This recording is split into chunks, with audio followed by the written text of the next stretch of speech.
So I'm going to show you guys today 3 out of those 4 or 5 techniques to adjust his clavicle.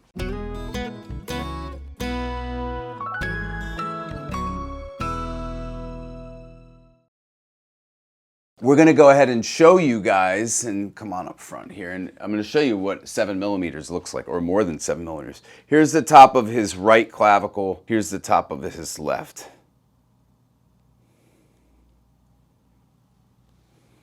Look at the bottom of my thumbs right there. You think that's even? This right one is way lower, more than 7, maybe even 10. This has to be corrected. Not only that, if you look here, his clavicle right here sticks out. It's forward, right? You even notice that. So what that's now done is it's created thoracic outlet syndrome for him. And I've done some videos. If you guys have ever been diagnosed with thoracic outlet syndrome, check out that video on thoracic outlet syndrome. And I go into some details about thoracic outlet syndrome. You have vascular thoracic outlet syndrome, which can be dangerous because it cuts off all the blood supply to your arm, okay? Then you have neurological. You can even have both. And I checked his pulse on this side and I checked it on that side. And I'm not feeling a strong pulse on this side. So I feel like he has neurological and vascular thoracic outlet syndrome here as a result of some sort of trauma to this. So we have to fix this. And I want to show you something here on his x-ray. So take a look right here, get in close, and you can see my mouse right here, and you can see his clavicle right here, the top of his clavicle right here, and I'm going to make a white hash mark right there, okay, so you can see that.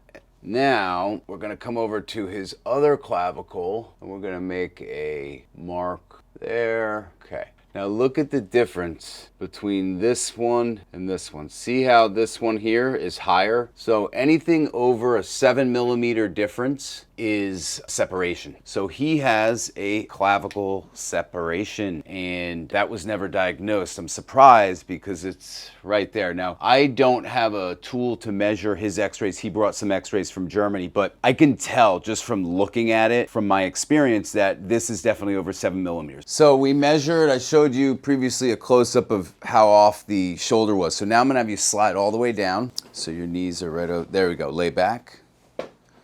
Good. So there are several ways to adjust the clavicle. We use activators, drop tables. So I'm going to show you guys today 3 out of those 4 or 5 techniques to adjust his clavicle. Number 1, we're going to get the power drill out. No, it's not really a power drill. He's going to be sore anyway. He's taking a laser home with him, so that'll help with the soreness. So I want to get some motion out of his thoracic spine. We don't have a lot of time to get this to set back into place. So you hear that? We're going to go ahead and adjust. So turn your face that way. Is that tender under there? Yes. Yeah. You okay? Yes. Okay. Head back to center.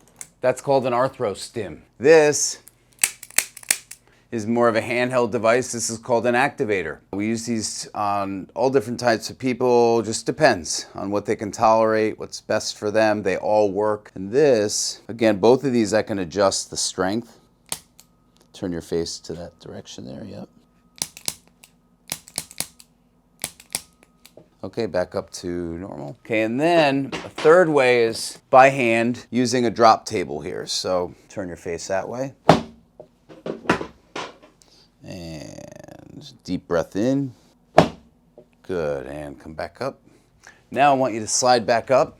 Okay, now we're gonna test that clavicular joint, right? So remember this, test palm out. So we're gonna go ahead and test that, and 1, 2, 3, resist. Wow. Much better, much bigger difference there. And 1, 2, 3, resist. Wow, big difference. Okay, we had this as an issue. 1, 2, 3, resist. That's much better. Your elbow was fine there. You had an elbow issue here. This is completely separate from his thoracic outlet syndrome. So I'm just going to adjust his elbow. I want to check it. Resist. Okay. And just relax here. And okay, and 1, 2, 3. Put your elbow in my leg. 1, 2, 3, resist. Good. 1, 2, 3, resist. Good. Much better. That gave easy before. So that's a big difference. Now let's have you stand up in front of the camera. Let's take a look and visually look at your clavicle. So come on right up here. And you guys may not see a big difference here, okay? So, okay, there it is. A little difference, you know, hard for you guys to measure. This is a eyeball view, not scientific. It's a little better. I'm not expecting this to move all the way back up in one visit. I'm expecting he's probably had this for several years. Yes. This is, you've been dealing with this for how many years?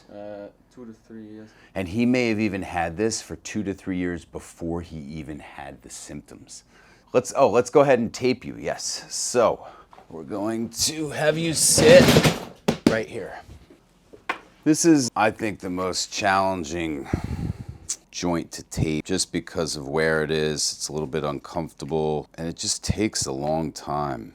10 weeks, I think 10 weeks is a long time. I'm impatient like most everybody else. And I like to fix this right away if I could, but that's just not how the world works. Most people come in here, they've had this problem for years and years, so to expect it to be fixed, you know, overnight in one visit is just crazy. It's like expecting to diet one day a week and keep the weight off, or working out one day a week and expecting to stay in shape, or work out for a month and then stop for the year. And you know, so a lot of people come in with all sorts of crazy expectations in all my years of doing this. And I am not going to give you any fake expectations. I'm going to give it to you real. This is going to take 10 weeks, okay? All right, we're rounding the edges here because that's going to help this tape stay on for the extra long weekend for him. Now, for those of you wondering what kind of tape, this is dynamic tape. This is not K-tape. There's a difference, and I've done videos on the differences between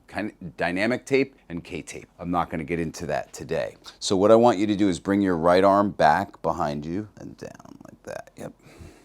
So I want to bring this clavicle up, this side up. So here's what we're going to do. I'm actually going to have him lay down and do this. So I'm actually, because it's much more than 7 millimeters separated and we don't have a lot of time, I'm actually going to push it up and then tape it up like that. So yes, we already adjusted. So lay on your back. And I do this a little bit differently in this situation, and I did it on the last case and it was really successful. So I'll actually, even though I already adjusted him, I'm going to come in here. I'm going to push with my handy, okay? Yes. And I'm pushing his collarbone at the sternoclavicular joint up in the direction we want it to go. And then I am taping it in place.